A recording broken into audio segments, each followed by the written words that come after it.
record on this. Also, Elias, thank you very much for doing that recording from the last meeting. We just had an awesome training with Haley. So thank you everybody who's doing all these trainings for us. I know it's so helpful for our new agents, but so we are recording this for other people who will be able to watch it later. You may have some agents kind of hopping on and off during this time. I know they'll watch when they can, and then they'll watch the recording later. So if you guys just kind of want to do your thing, and you can take questions as we go too. It looks like we have a few agents on here. So if you guys have questions, then they can maybe pause and you guys can answer as you go, or you can type them in the chat. Does that work for you, Joe? Yes. Super. Okay. Well, I just want to give a quick intro. Joe and Jade, of course, are our top producers of the entire brokerage, as well as Idaho Falls. So you guys do, how much in volume did you do this last month? You're good at tracking that. I think almost 3 million just in 1 month. So you guys are killing it. And how many people do you have on your team now? Just us and then 2 others. We have Brian Marshall, who's amazing. And then we have Jordan Wold, who is also just incredible. She does our transaction stuff, and Brian does everything. You guys are killing it. I'm super proud of all of you, and you run a really well-oiled machine, at least from the outside is what it seems. And so obviously they know what they're doing when it comes to, getting leads and converting them into buyers and sellers. So I'm going to let you guys go ahead and take over. Elias, do you have anything that you want to say about Joe and Jade before they start? Well, Jade's hat game is always on point, so that's cool. And it looks like Joe's been working out. Those you got a permit for those guns, Joe? I'm always sore and tired. It's because you're old, man. You're getting old. So tired all the time. Well, I will let you guys go ahead and start then. And we will, again, like I said, we're recording it, so we'll be able to upload this to YouTube for everybody to watch later, but go ahead and take it away.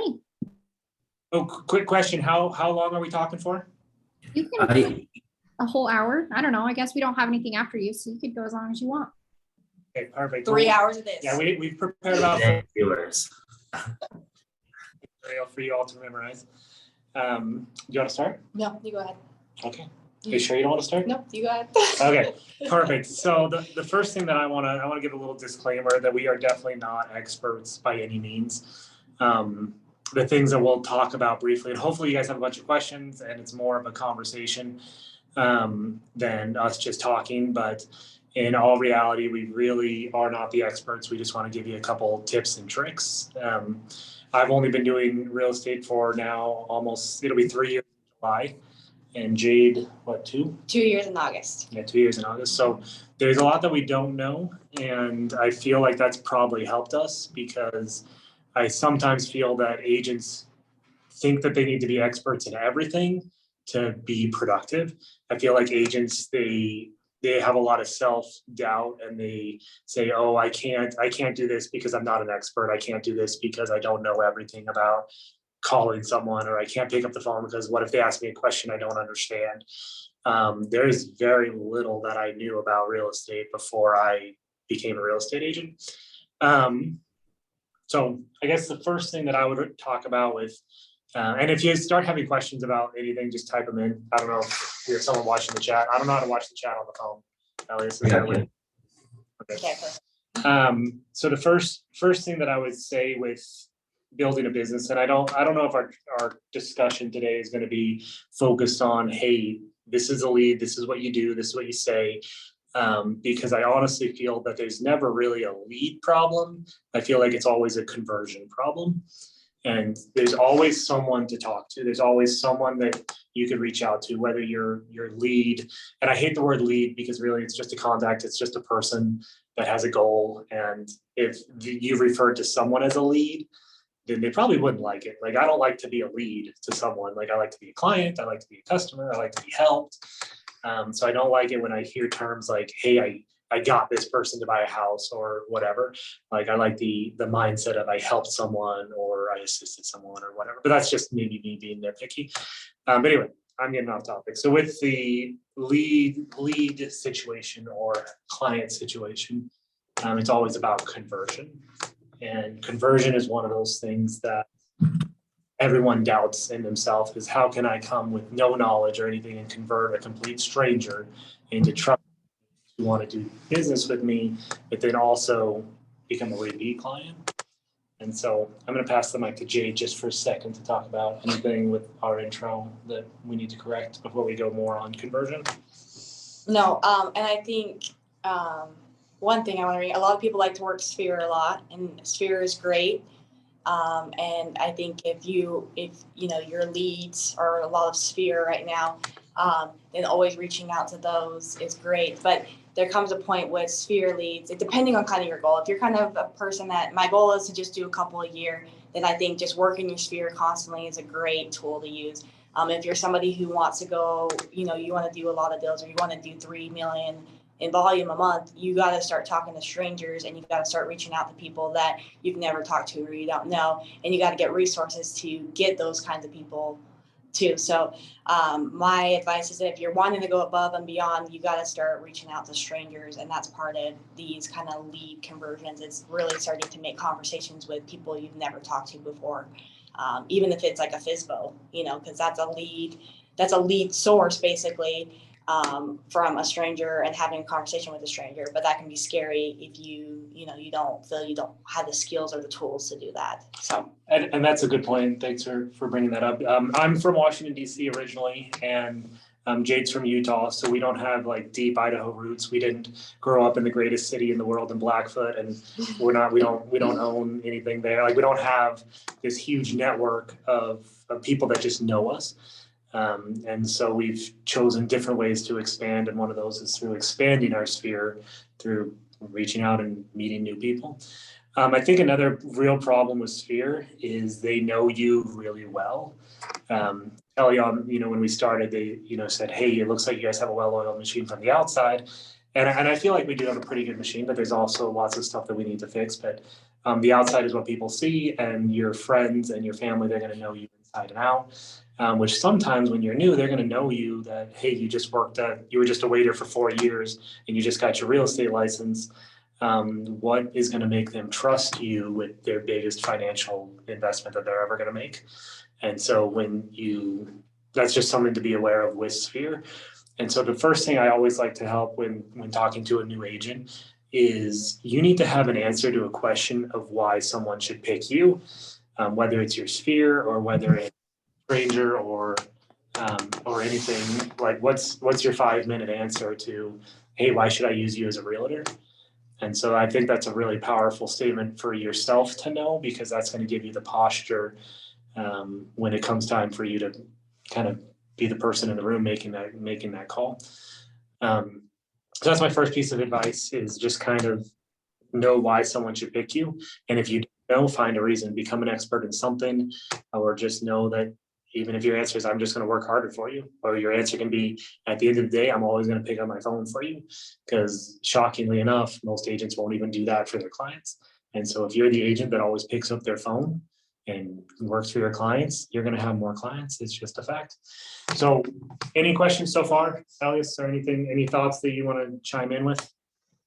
No, and I'm sure you'll probably get through it, sometime today, but I just love your consistency and commitment to your money making activities, man. And that's what I love and appreciate about what you guys are doing. Your results are consistent because your actions are consistent, I believe. So perfect.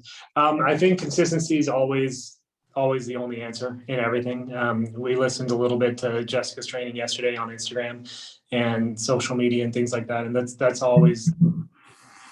that's a great thing. And I think if you're consistent in whatever you're doing, it's going to give you results. I often joke that real estate is the easiest low-paying job or the hardest high-paying job, and it all depends on your consistency. But I do agree that's with everything in life, because formerly I was a personal trainer, and the same thing. If you want any results in your body, the same thing. You got to be consistent about it. If you want any results in your real estate business, you got to be consistent about it. Show up for yourself every single day. So.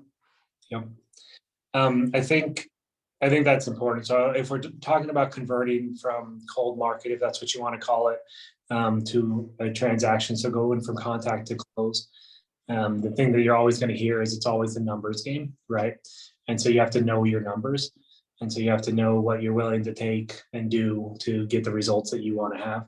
In a past life, I was a corporate trainer, and I would do this really fun training with a deck of cards where I would tape a $20 bill to it. And I would tell people to flip through the deck of cards until they got the $20 bill, and then they got to keep the $20 bill. And afterwards, whether it was the 10th card or the 52nd card, they were excited that they got it. And then I would turn to them and I said, hey, if you were guaranteed to get $20 every time you flip through those deck of cards, how fast would you go through those cards? And that's really what real estate work is whether you're working your sphere, whether it's your Instagram posting, or whether it's calling the phone book, or whether it's calling people that have raised their hand, like for sale by owners, or whether you're calling listing, or, any sort of lead source work. It's always a numbers game, and they aren't going to pick up every time and over a lot of cards, but every time there will be a result there. I can literally probably trace every single one of our 50 transactions that we've already had this year to an original cold call from somebody. And even if it was a sphere that had reached out to me, they only did because they saw that we were closing other deals, and not because I reached out to them and was just like, hey, I know we haven't talked in 10 years, but let's talk about making some business decisions, right? And so I feel like that's something that a lot of people don't understand. In a lot of reasons why people don't do it is because it's hard and it's scary, and you got to get out of that mindset. So I think mindset coaching is what I really love to do more than coaching on lead calling, because I really feel like all you have to do is call them. You're gonna be bad at calling. Everybody is. I'm bad at it, but you get better at it the more you do it. I'll tell you something I did. So when me and Joe first started working together, I had never made cold calls before, none of that. And he told me, here's some scripts. And if you guys want to get into cold calling or calling, or FISBOs or anything like that, there is scripts online you can look up, and those types of things that you can kind of practice and look over and have an idea of what you could say and respond to. But we had scripts, and he said, best thing you could do is practice. So I'd be getting ready in the morning, doing my hair, and I'd be saying the same thing over and over and over. This is how I'll respond. Because, if you have quick responses and you have the right thing on the phone, they see you as an expert. They see you as what you're talking about. And then they get more comfortable with wanting to work with you. And so something I would do is just, I practice in the mirror. This is what I would respond to this. This is what I would respond to this. This is how I'm going to say my voicemail every time I leave someone a voicemail. And by practicing that over and over and over, even though I wasn't making calls, even though I was just practicing with myself, it made the calls easier. And it made it so that any response I got from someone, I had a response for them back, and it was quick. So that would be another suggestion I have if you're someone that's like, hey, I want to start calling FISBOs. I want to really expand my business. Look up some scripts. Start practicing them on your own. If you have someone in the office that is willing to meet with you and you guys do a little role play, they pretend to be the person on the phone, and you pretend to be the person that's trying to get them to either list with you or just set up an appointment with you. Practicing back and forth like that can be very helpful. So, and I think that's kind of the first step, is making a good impression on the phone before you even meet them face to face. Because if they feel like, you're stumbling on your words or you don't know what you're saying, they're just going to be like, I don't know if I want to meet with this person. So, but the best way that you do that is by practicing, picking up the phone. You might stumble on a couple of phone calls at the end of the day, but they probably won't remember. You'll probably say, hey, I'm Jade Robinson from HomeSmart. And they'll probably at the end of the conversation say, who was this again? Anyways, because they probably won't remember. So don't be scared to practice even with people too, but it's just going to take some practice and time and to get that flow and repetition going. So yeah, one thing I always like to tell people, whether you're cold calling, whether you're reaching out to your sphere, or whether you're just talking in general about real estate, is just remember that you are already more prepared for that conversation than the other person. No matter if you've never closed a deal, no matter if you've closed 1,000 deals, you've gone to real estate school, you think about real estate, you have apps on your phone that show you real estate. Whereas the person you're talking to, they're just a normal person, right? So you're already more prepared for it. And so you wake up and you say, okay, I woke up today and I'm planning to be successful, versus them waking up. They aren't waking up being like, hey, Elias is going to call me today and ask to sell my house. Like, this is why I'm going to tell him no. This is why I'm going to tell him that I don't want to pay a commission. Like, this is why. Maybe a FISBO has that in their mind already, but that's about it. Yeah, that's about it. But in general, most people aren't actively thinking about ways to reject you. It's just not natural for people to do that.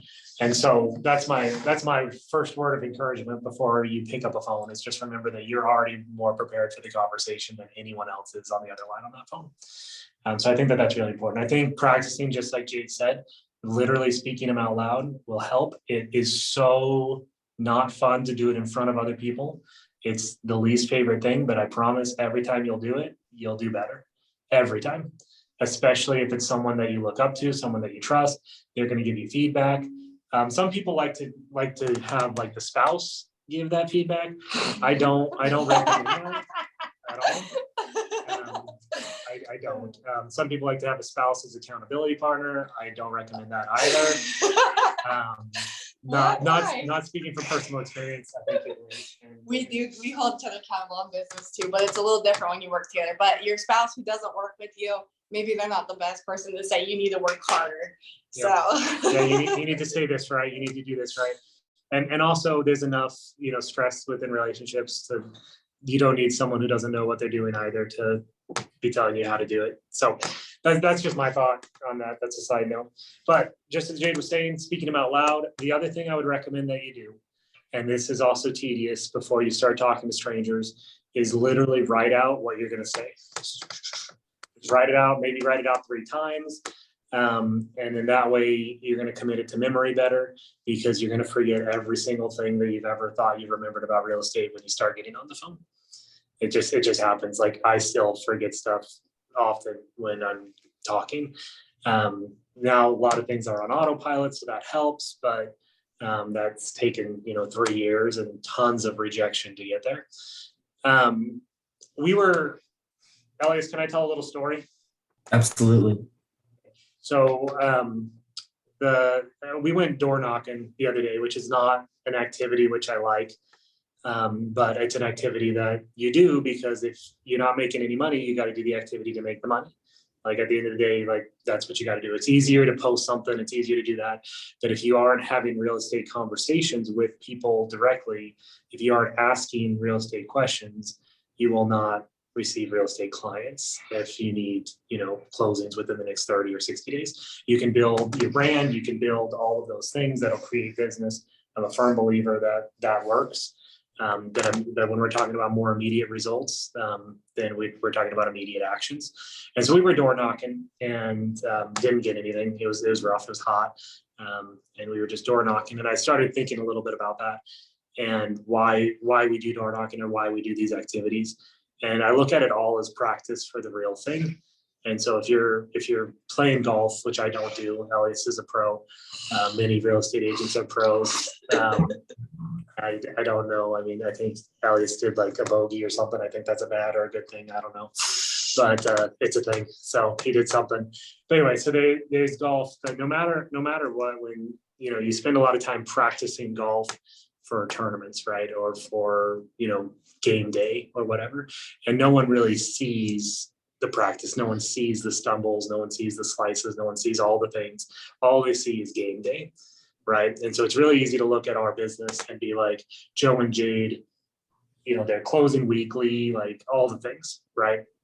And it's really easy to see that. But then when I was door knocking, I was thinking, this is the practice, like getting rejected by these strangers that don't want to talk to me, or asking me these random questions by people that are home during the day, because people that are home during the day are normally a little weird, or they're and so you get all sorts of stuff when you're door knocking.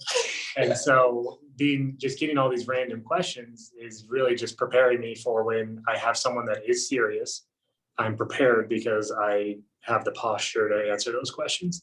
And that goes back to, you can't really prepare yourself without the practice. And so you're going to think that you're losing opportunities or that you're calling people without getting it done. And if you're measuring your success completely based on, if I'm going to make 10 calls and 2 of them are going to be sellers or buyers, you're going to get discouraged so fast and you're never going to pick up the phone. You're going to be like, I don't think real estate's right for me, or hey, cold calling doesn't work, because you're measuring your success out of other people's choices. and all you can do is be prepared for the conversation. And so that would be my thought on that, is just measure the input, because it's all practice for when it's game day, I guess. And we always tell people to, cold calling and reaching out to strangers and that stuff isn't about convincing someone to go buy a house or sell a house. It's about finding someone who's ready to go buy a house or sell a house. You know, you're not about why they should just get over the interest rates right now and they should just buy a house. You know, you're looking for the people who say, yeah, we really want to buy a house, or we really feel the market's going to keep going up. We really want to buy a house right now. You're looking for those people. You're looking for those sellers that say, hey, I'm worried about the market going down. I want to sell my house right now. You know, so you're looking for those people. You're not sitting there on the phone trying to convince someone why they should buy a house or sell a house. They'll be ready. The game is finding if you do find someone who says, I've been thinking about it, but I'm not 100% sure. That's a great person to put on your list to follow up with later, right? They say, I've been thinking about it, but I'm not quite there. I've just been kind of browsing, blah, blah, blah. You hear all that stuff all the time. That's a great person to follow up with later. They might not be ready right now, but they might be ready in a month. They might be ready in 2 months. And so it's good to think about that when you're on the phone. If someone's saying, I'm actively looking right now, great. That is someone you want to connect with, set an appointment, sit down with right away and get that connection going so that you're the one that's showing them houses right away. So that's something you got to think about too when you're making calls. Is there'll be a lot of people who don't answer. There'll be a lot that there'll be some that hang up on you. And then there'll be ones that say, I'm just browsing, I'm just looking, I've just been thinking about it. And those are people that you want to follow up with later. And then there'll be those ones that are ready. And suggestion is to set an appointment with them, get that face-to-face connection going. Another thing I recommend is really being real about what the market is. If they're wanting to sell their house, be real about what the market is right now to sell a house. If they're wanting to buy, be real about what the interest rates are right now. Be real about the reality of getting a house. You know, when the market we've had a little bit of market shift. If you are following closely, you know there's a little bit of shift right now. But, you know, a couple months ago, our conversations with buyers were, hey, it's hard to get a house right now. If we find one we like, we need to be aggressive about our offer. We need to be quick about it. If we see one online, we need to go see it right away, or it could be gone the next day. Those are our conversations we have with buyers.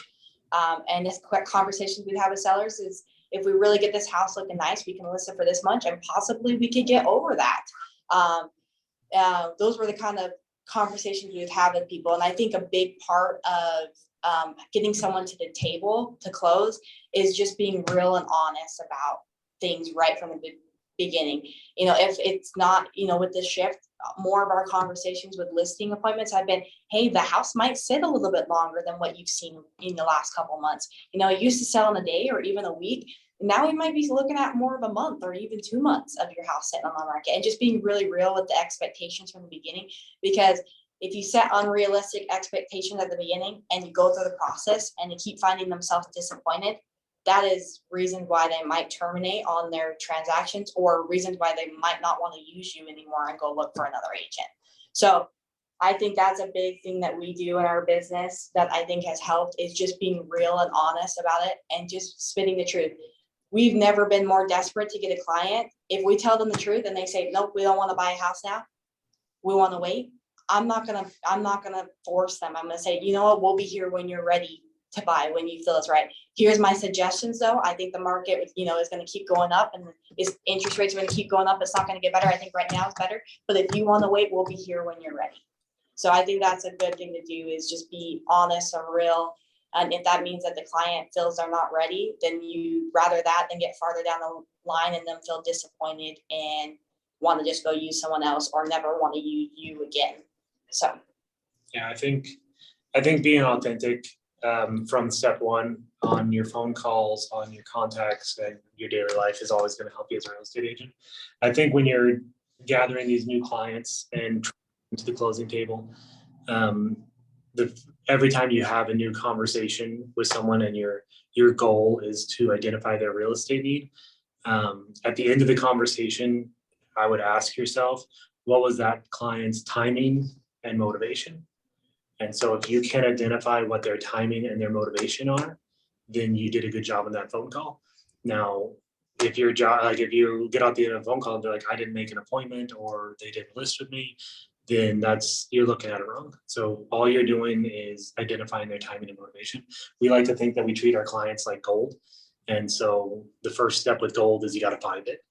And so you don't pick up a rock and be like, hey, we want you to turn gold.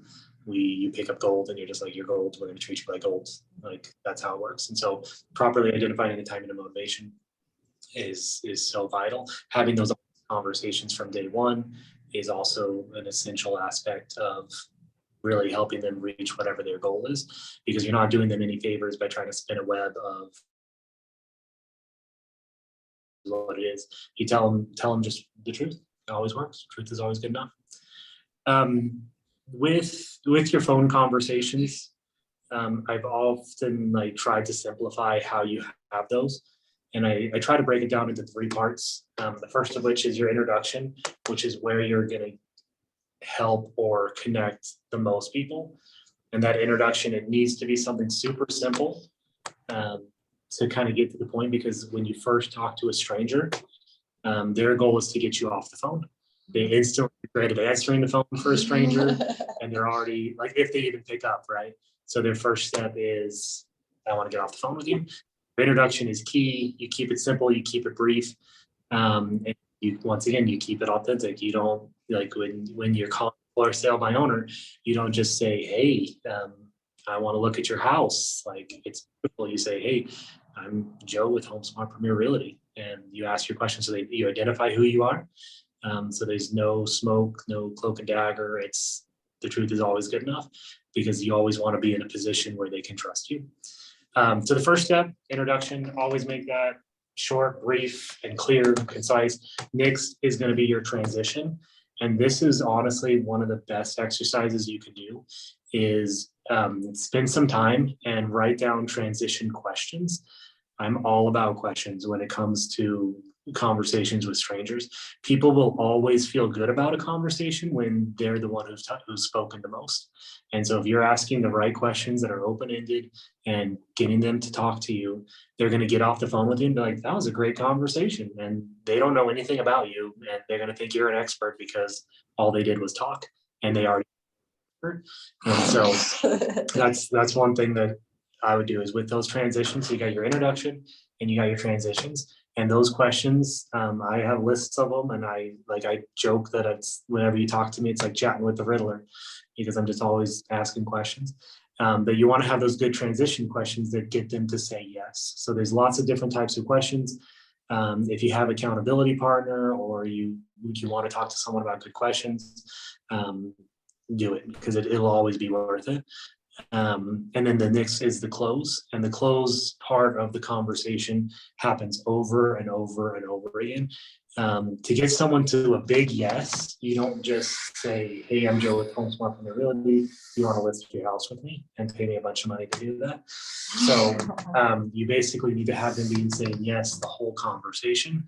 Or when they're saying no, it's a strategic no. But we can get into that on other types of more dig-in trainings. But multiple yeses get them to the end, when, like, of course, why wouldn't they want to meet with you when they've already agreed that wouldn't it be important to net you the most money for the sale of your home? Wouldn't it be important to have qualified buyers come to your home? Or wouldn't it be important to have more showings? Or do you think professional photography would add value? Like all these little questions that you can ask that get them to say obvious yeses, then it's an obvious yes to get them to meet with you. I don't know, what are your thoughts on that? Uh-huh. Yeah, and it depends on who you're having a conversation with. If you're having a conversation with the buyer, obviously you want to ask questions that are going to be that show that they're looking right now. Like you want to be like, how long have you been looking? What kind of houses have you been looking? And if they are answering those questions and they're going along with the conversation, they probably are interested in looking to buy. But if they get very cut off and they're like, no, we're just not looking right now, no, we're just browsing, no, when it's very short, then you probably know that they're probably someone you need to follow up with. But if there's someone that's going with the conversation a little bit more, and you're able to take another question and they keep answering it good, then it's probably something that you want to, by the end of that conversation, try to set an appointment with them. And that's something that I think we really focus on too, is setting an appointment by the end of the phone call. is making that kind of a goal. And you don't fail if you don't do that, because like I said, the timing and the motivation has to be there. So if you're on the phone call and you feel the timing and the motivation is right, then setting an appointment with them is great. Doesn't matter if they're pre-approved yet, doesn't matter if they're just barely in the beginning stage of looking, but if they're willing to meet with you and you can set an appointment, it's just starting that process for them. And a lot of times when this is something I think that we do differently than a lot of agents, and I think it helps, is setting an appointment, even for buyers. You know, everybody does for listing appointments. Everyone goes to the house and meets with them and has a listing appointment, but a lot of people don't have buyer's appointments. A lot of agents will say, yeah, oh, you're interested in this house? I'll go meet you at this house. I'll show you this house. And then by the end of the time they're looking at the house, oh, do you want to put an offer on this house? And for us, we think you're skipping a really important stage, which is meeting with the buyer, really getting to know them, where they're at, what their goals are with real estate, you know, being able to set them up with a lender, those types of things, and having a real conversation about what the market is like and those types of things. And it's just setting it up so that those expectations are right there and ready. And then now we're ready to go look at houses. And sometimes we do those appointments at houses too, just depends if someone's really gung-ho, ready to go look. But more often than not, we've just met with the individual here at the office and first talked them through everything. And I feel like that's just setting it up. And it's also showing that you're a professional, you know what you're doing, and that you're willing to take a time just to meet with them and have a conversation and not even be looking at houses yet. So I think that's something that we've done that's really been helpful. And we've always done that from the very beginning, that we've treated buyer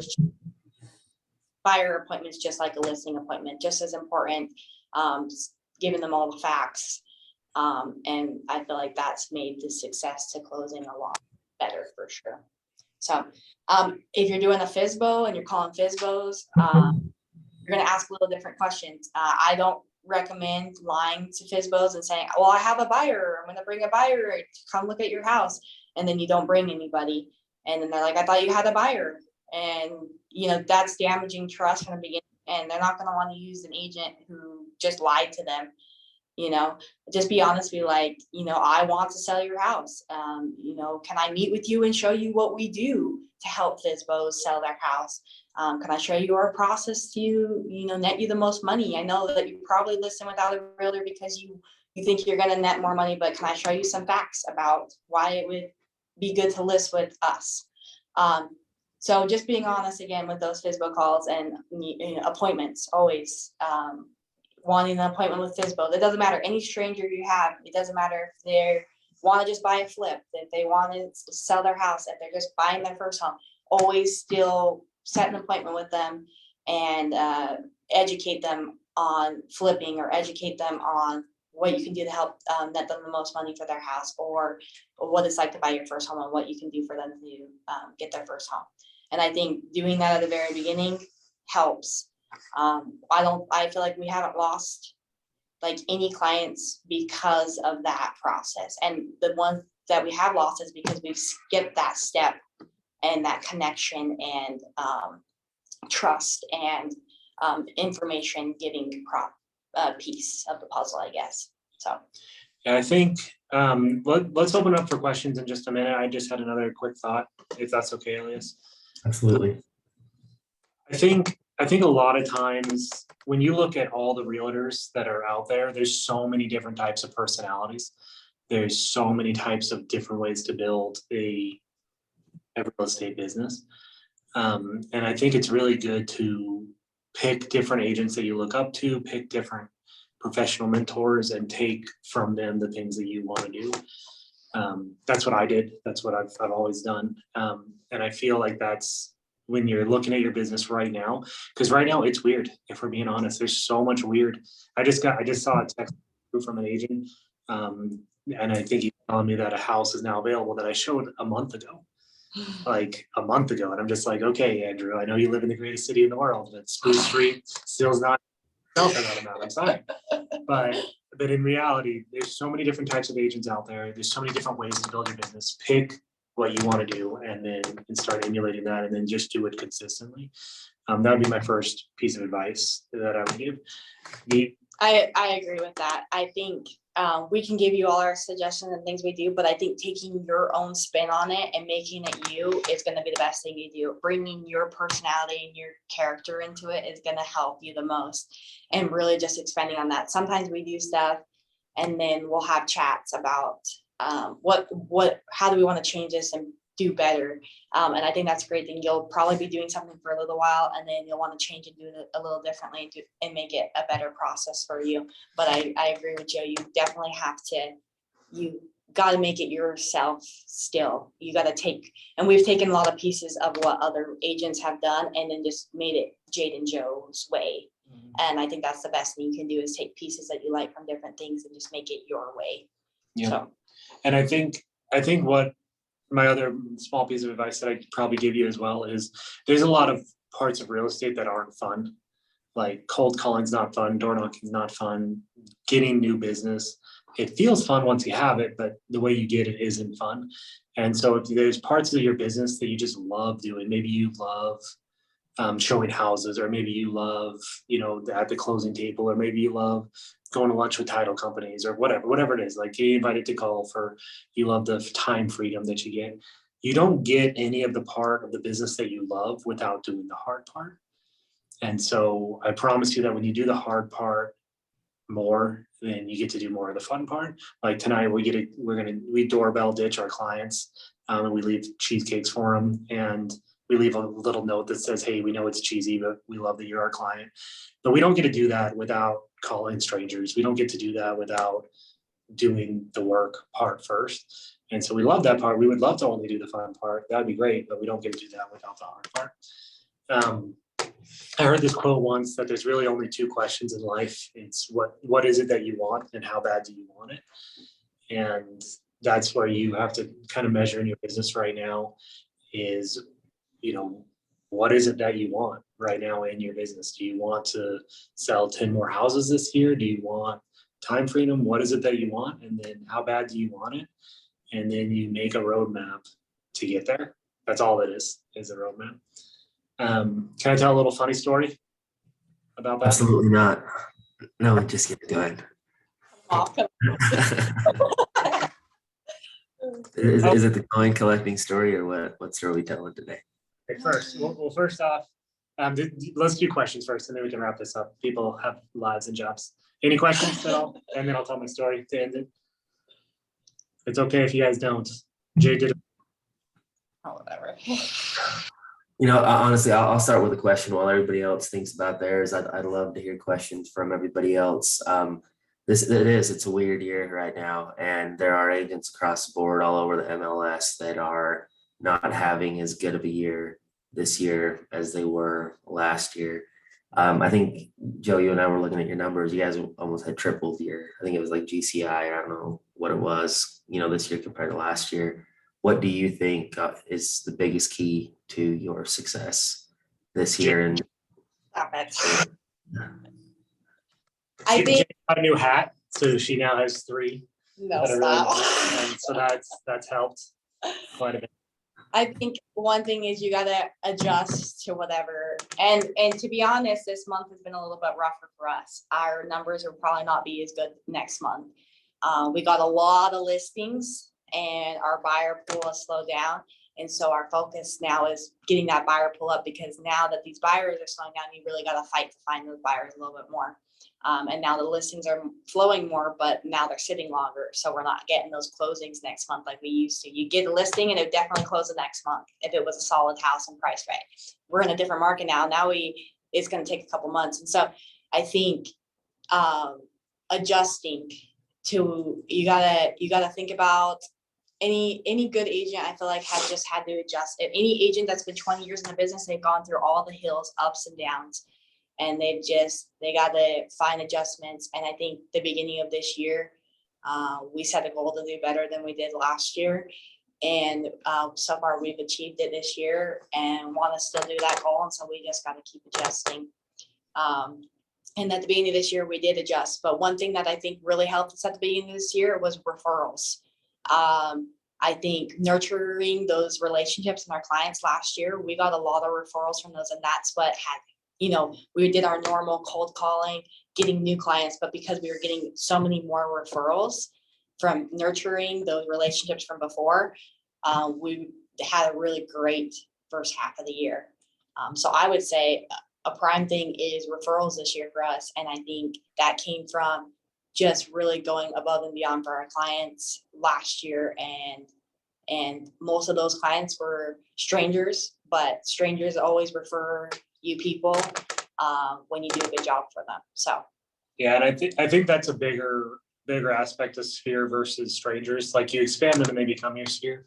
But like when the relationship is, hey, this is my friend Joe, he's also a realtor. It's one thing versus, hey, my realtor Joe, he gets it done, right? My realtor Jade, like she gets it done, versus like, oh, my friend, he's a realtor. Like everyone has a friend that a realtor. We joke that a lot of our clients have friends that are realtors, but they're our clients and their friends are just other realtors. And so, that's the big thing is if that's the nature of your relationship, then that's what your relationship will expand to. What do you feel like one of our keys to having a successful year this year? I'm sticking with the hat. Final answer. Stop it. No, real one. I think a big thing is being willing to do what others aren't. I think a lot of times people aren't willing to take themselves out of the comfort zone. I think it's been, I don't want to say that it's been easy, because I look back on the last 2 years and holy cow, we got rejected on so many offers. Like literally I'm going to make a wallpaper of RE21s with the word rejected written across them and just wallpaper a wall in my office once we have a new office. But I think it's the willingness to just keep going.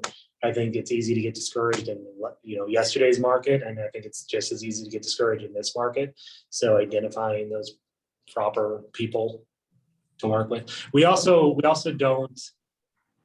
I don't know if let go of people is the right way. We don't overinvest. Like everyone probably has their eternal client that is always wanting to look at houses, and so our process is designed to get them into action, and it filters them out if they aren't ready for action. So if they're ready to make a buying decision or a selling decision, then they know that our process is going to get them there. Like they're not going to be just waiting and maybe buy a house in a year type of thing. It's, hey, we're shopping now, and if we're shopping, we're offering, and if we're offering, you're going to have a house. And so it's not a passive approach, I guess. Yeah, I guess we hear sometimes agents be like, yeah, I've been working with this client for a year, showing them houses. And we've never understand that because we do not work with clients for a year. I would say that's someone that you follow up with later. Maybe they'll be ready in a year. But in the past, with the market moving fast, we've converted I think the longest we took to convert some clients was about 3 months. And that was when not the spring before, that was a really rough market to work in because everybody was getting beat out like crazy.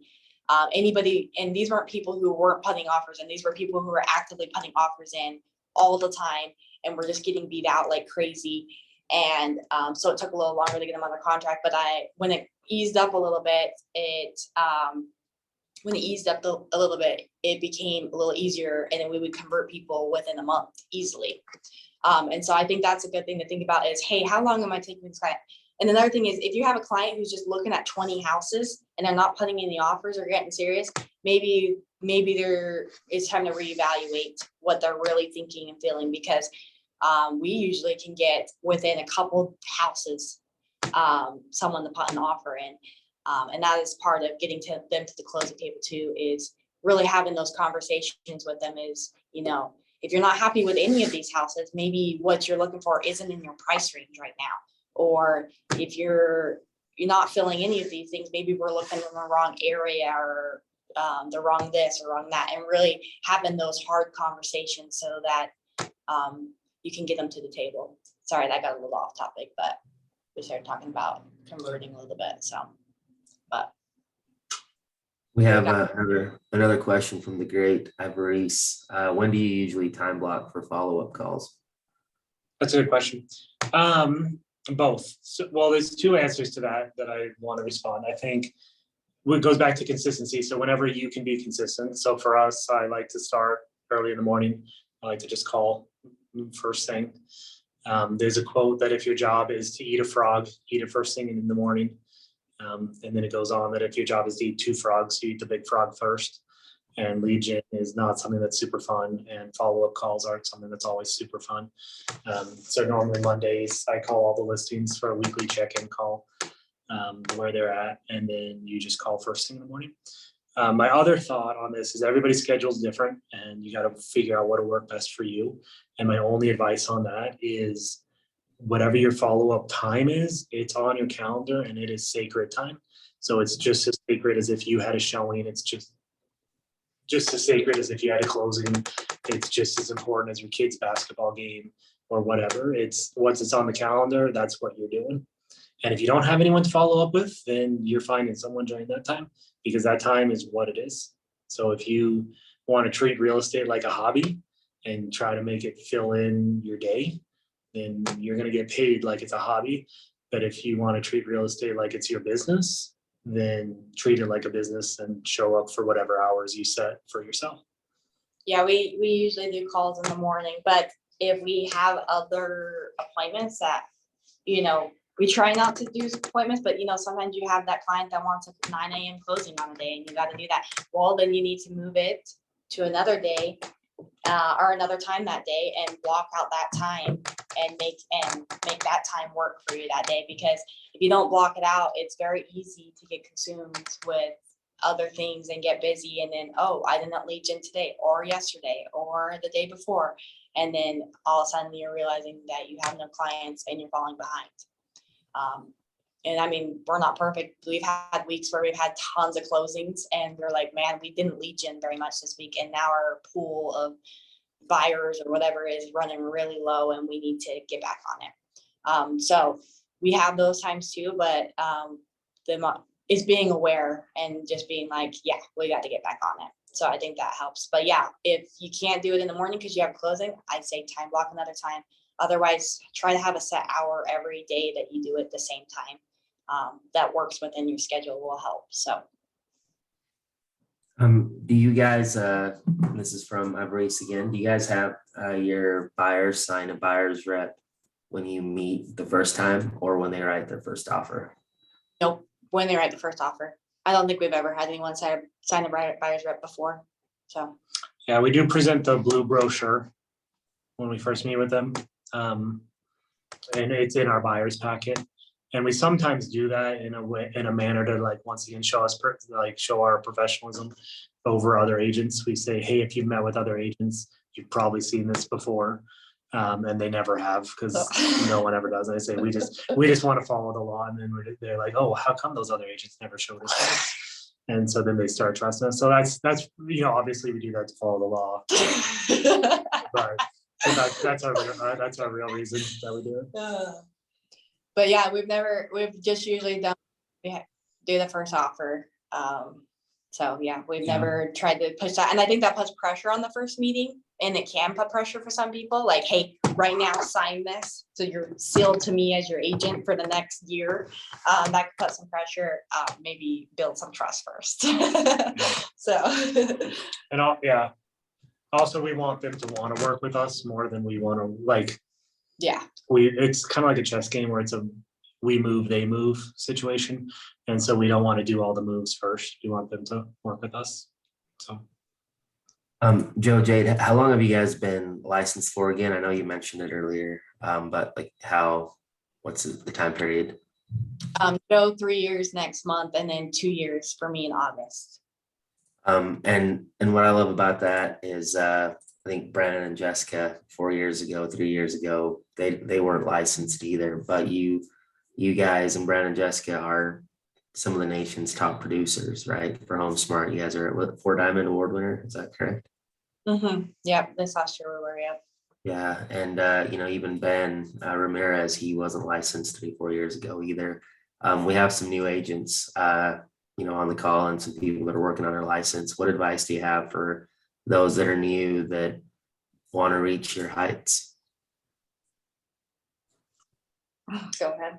Yeah. Honestly, and not all people will like this or agree with it, but I really think and I'm not saying this because I have a team either, so don't think that either, but I really think that being on a team would be helpful. So the first 3-4 months that I worked as a real estate agent, I felt like I was doing all the things right, but I really just didn't have the support and the accountability and those types of things that I really needed to produce. And everything that I had started going, it just kept flaking out and never was working for me.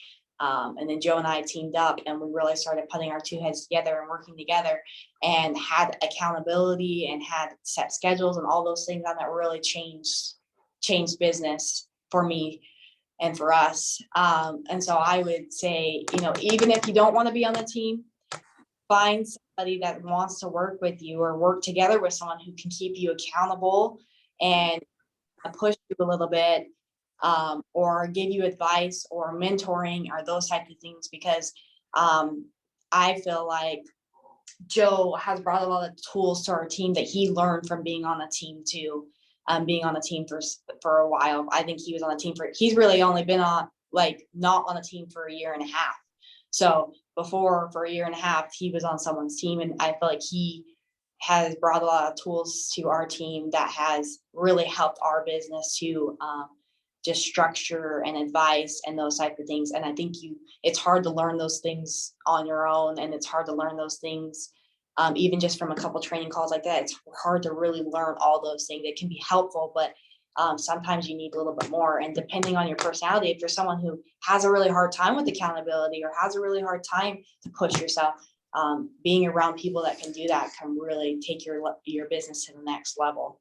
So that would be my advice.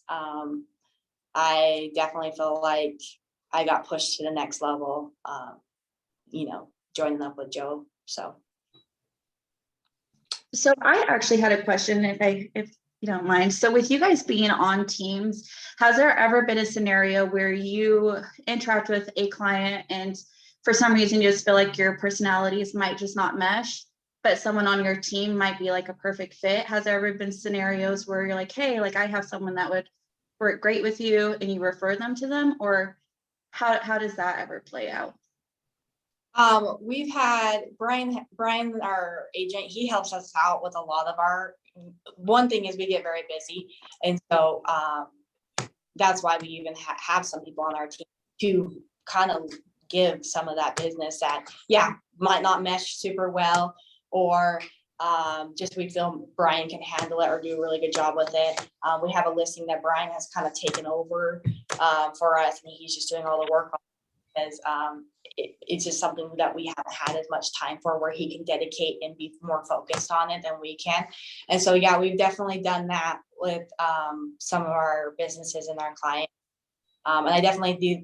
I feel like there's never been a client where we're like, we can't mesh super well. There's definitely been ones we don't like as much. But you got to know that there's all different kinds of people out there, and you just kind of have to, that's the other thing, is adjusting based.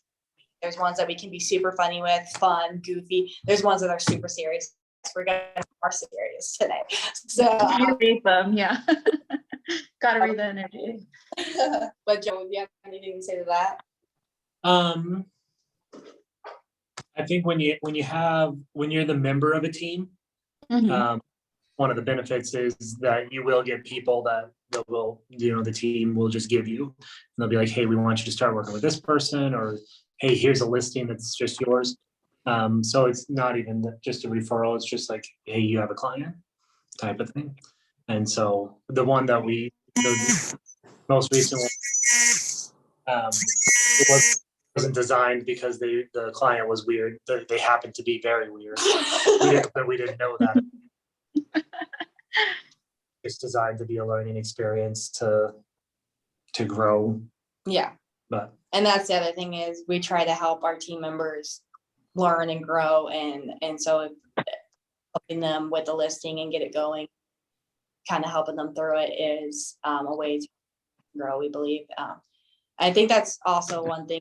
We don't have a million people on our team, is we find it super important to really grow and learn and all those things. We don't want it to just be like, hey, we're just, using you. We want you to actually learn and grow from our team. So, well, Yeah. did it answer? Yep, you did. Thank you.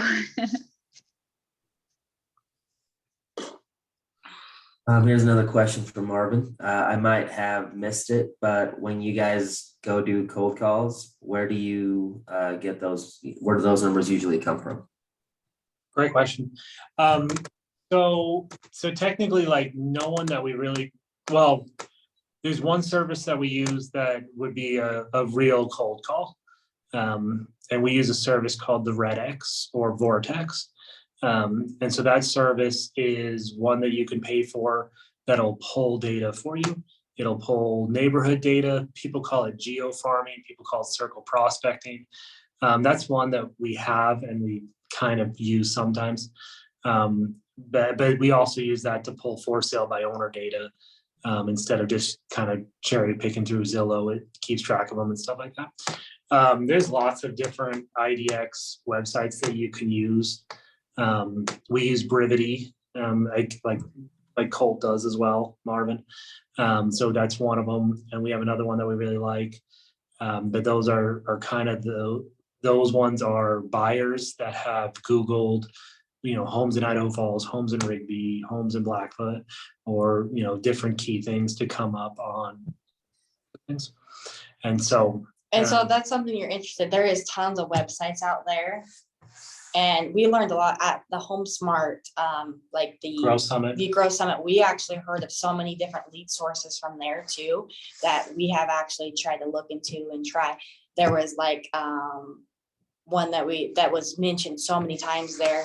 I think it was Listings to listings to leads that people use, and basically it's something that's posted on Facebook and it captures leads and stuff like that. And so there's so many different things that you can purchase, but the thing is, those cost money, and you just have to decide if that financial is worth it. Because also you can buy leads from Zillow. We do not buy leads from Zillow. We have not gone that route yet, but we know tons of agents who buy leads from Zillow. And those are options. And how Zillow works is Zillow will call you and you'll get connected with the person right away on the phone. How some of these websites work, like Brivity and stuff, it's basically people have Googled looking for homes and they happen to click on your site and happen to start looking for a home, and they put their information in and then you make calls on them. So there's lots of different websites like that you can set up for yourself. Or, you got listings of leads that kind of post on Facebook and captures leads, or you have, the Vortex, which just pulls numbers from the neighborhood. So there's so many different resources out there. I really liked going to the Vegas convention because you learned a bunch of different lead sources that different teams in different states use that you may have never heard of. And so I really like that about the summit, because you kind of learn some of that stuff, or how they work leads. But yeah, that's basically Yeah. And my only thought on any service that you're going to use or pay for or whatever, and this goes back to any way that you're trying to build your business, whether it's Instagram or going live or whatever that you're doing, know that the same people that are on our website are on 10 other real estate agents' websites. Know that the people that are watching your Instagram are watching every other real estate Instagram. Know that you still have to be different and set yourself apart and give people a reason to pick you over someone else. Yeah, and I think there's things like Jessica and Brandon, we actually have never gotten a lead from Instagram or maybe Facebook. Maybe we've gotten some leads from Facebook that converted to people, but I don't think we've ever gotten a lead from Instagram. And Jessica and Brandon really work that really well, and they do get some leads from that. And so if that's something that you want to focus on to get leads from, I say do that. I run our social media mostly, and so I try to get things to kind of capture people, but we haven't had any luck, and it's just a work in progress, and it's just consistency with that too to hopefully get that. But there's always just those leads though, that are right in front of you, that is going on Zillow and looking at the for sale by owners, look in whatever city you would like to list or you want to call. So if Blackfoot's convenient for you, look up the FSBOs there, call them, see if they'll meet with you, see if you offer something. That's a great way. We've actually had probably over 10 FSBOs list with us in the last year, from calling FSBOs. So right there is a lead source with the number literally on it. Somebody who wants to sell, that is an option to call. Just a lot of times people are scared. And yeah, we've been rejected. We've had FSBO saying, no way, or I wouldn't pay you anything to list my house. And there was going to be those people, but there's those ones that are like, you know what, our house, especially in the market now, that where it's kind of changed, where it's not selling in a day or a week. It's a great time to call a FSBO, because if it's hard to sell with the house even on the market, how much harder is it to sell when it's a FSBO? And so that is a conversation you can have. But though there's multiple lead options there. And basically anybody who ever comments, if you post something on Facebook, and then anyone who ever comments on there, go ahead and reach out to those people. Say, hey, I saw you commented on our listing, or I saw you tag someone on our listing, or you or that person interested in you know, in this house, taking a look at our listing, and just see what they say, see if it turns into something, starting conversations. So. I love that. Good answers, you guys. Well, we've reached our 1 hour mark. I'd love to finish up with Joe's story. I've been anxiously waiting for it to happen. So take it away, Joe. Oh, Pick away. Okay. Sorry. so this is just a little silly story to remind you about what it is that you want. It's also not a true story. So there's this sultan in another country that had all the money and all the armies and all the power in the region, and was super powerful. And he had one daughter, and she was apparently very beautiful, almost as beautiful as Jade, but not quite. But just very, very beautiful, very desired in this region. And so they invited all the princes in the lands to come to talk, because the king was getting old. And the king was also a great hunter, and he captured these wild beasts, and he had this big pool, and it was filled with alligators and lots of dangerous creatures in it. And he went to all these young men, all these princes, and said, okay, if you swim all the way across this pool, you can have the choice between all of my money, all of my armies, or my daughter's hand and my whole kingdom.